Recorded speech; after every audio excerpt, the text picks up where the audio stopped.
Dakatarisa kudenga mtsotsi pamatama ose vasekuru sei kandoda kuti mundinzwisise wazukuru wangu kana ndichitaura kandoda kuti mubate mazwi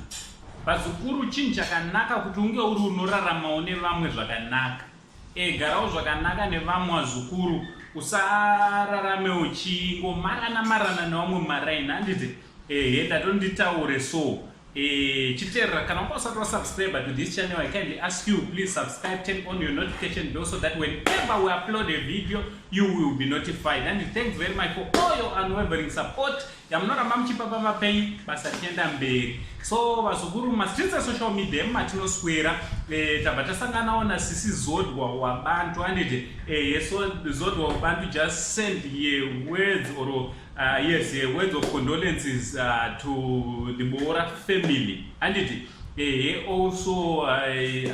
achiwishawo kuti Gringo mweya wake uitewo inonzi rest in peace handiti chinova chinhu chakadi chinhu chakanaka zvinoratidza kuti Gringo was not only munhu aishanda nevamwe zvakanaka muZimbabwe, but it simply shows that he was even working with some other artists from other countries handiti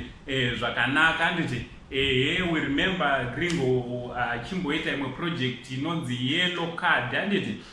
chinova chinhu chinodadisa because on this project we have seen achishanda nevamwe maartists from South Africa vakasiyana siyana nemamwe maartists mahombe anotoshanda at international level handiti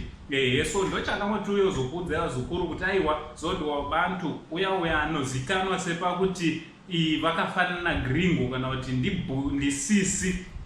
vaGringo handiti vaizviita bhudhi nasisi handiti